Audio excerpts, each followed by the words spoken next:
thought we were going to see an extension of their first fight, meaning rounds 6 through 10, if you will. However, it was not the case. The first fight, a little slow in rounds 1, 2, and 3. Boy, did it heat up in 4 and 5.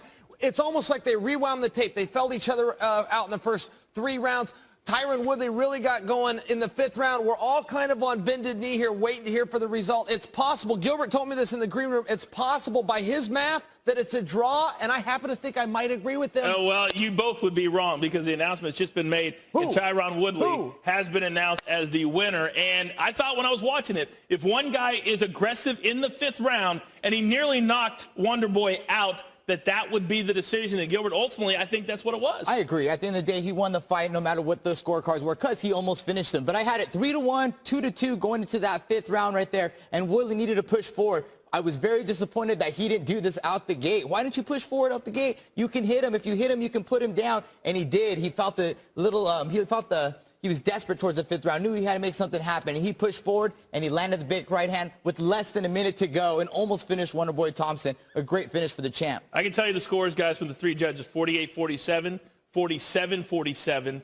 48-47 for Woodley. So when you look at it, and Tyron Woodley throughout this entire camp was complaining about this, complaining about that. For the UFC, I think having Wonderboy win would be better from a marketing standpoint. Is this a good result for the UFC? Hey, listen, it could be. You know, there was a real poor me fighter in boxing by the name of Bernard Hopkins. And over time, Bernard drew. He drew by his complaining. His complaining drew headlines. And to our champion Woodley's credit, Coach just mentioned him on SportsCenter.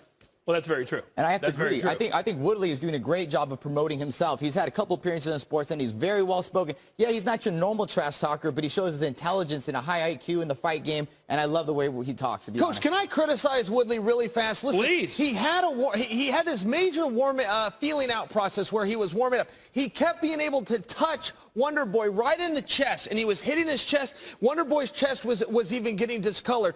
He wasn't finding his head. He wasn't finding his legs because of the movement. But isn't it better to keep hitting the chest than to hit nothing at all? It was so close, and you even said it yourself when you read those scorecards. One of the judges had it like Gilbert did, 47-47. We were this close to another draw. All right, we got about 45 seconds here. So we've seen it twice.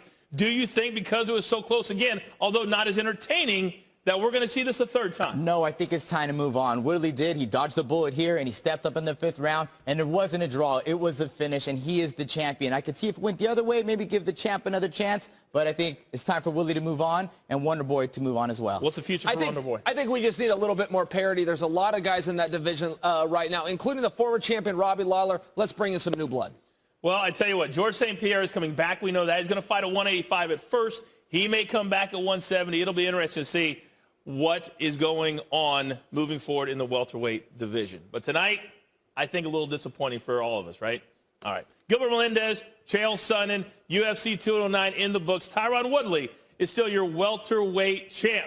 Fresh Hour Sports Center, Max and the coach, top of the. Is the UFC right now in trouble with weight issues and guys not making weight and not making the fights? Hey, it's not the UFC's fault. It's not the commission's fault. These guys are having contracts. They're having plenty of notice. And why guys keep on missing weight, Coach? It's unprofessional. It should not be happening. In boxing, we don't have this problem. In wrestling, we don't have this problem. In other organizations of MMA, we don't have the same epidemic that the UFC is seeing. Listen, this cost Khabib Nurmagomedov long-term effects. Don't forget, I'll tell you the politics here. Dana White comes back from Russia, announces he has a new Russian TV deal. 48 hours later, he announces the winner of Khabib Nurmagomedov versus Tony Ferguson will be taking on Conor McGregor. You do not have to put on your Colombo rain jacket to realize Conor McGregor versus the favorite Khabib Nurmagomedov was going to happen on the debut of the Russian TV deal. It is likely gone, and I believe it goes to Nate Diaz. And I agree with Chael 100%, but in the fighter's defense, they're doing the new weigh-ins in the morning. So this is maybe an adjustment for the fighters.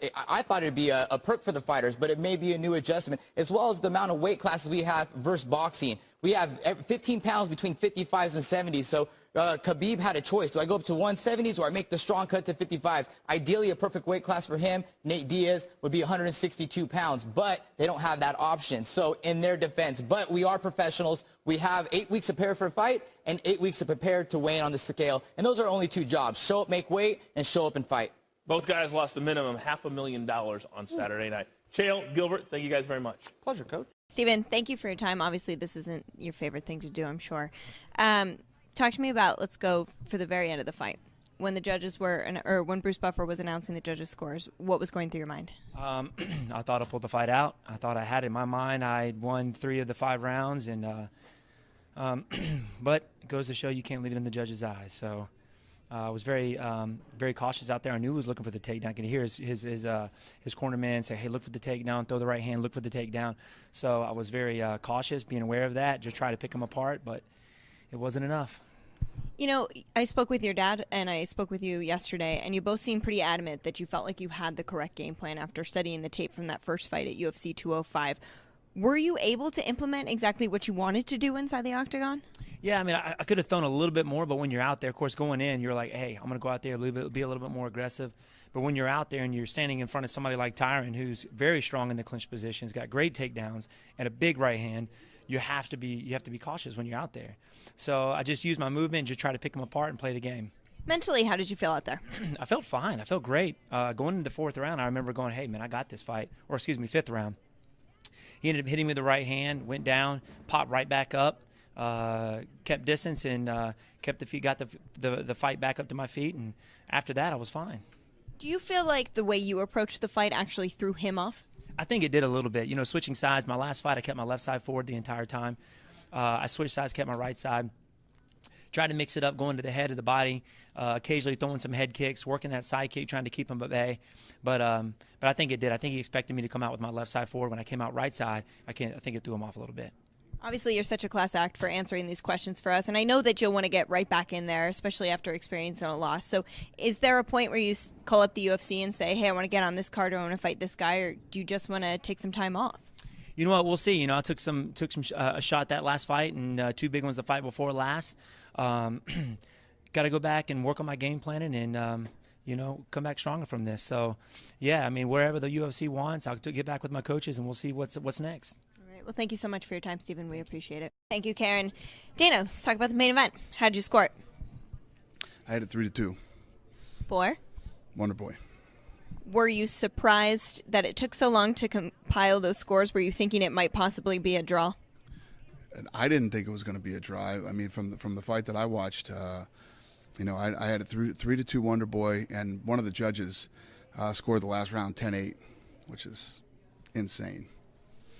Where do both of these fighters go from here? Where does Tyron Woodley go as the champion, and where does Wonder Boy go? Tyron's the champ, man. He won tonight.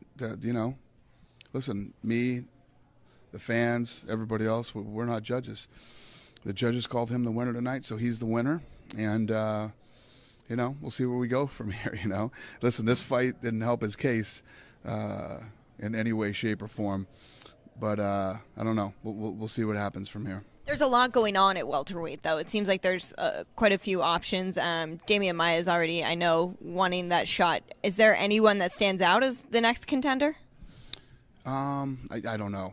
Right now, I don't know. I obviously can't answer that tonight. But, yeah, we'll figure something out. All right, let's talk about this co-main event tonight. David Tamer versus Lando Venata. Really entertaining fight. David pulled out the victory there.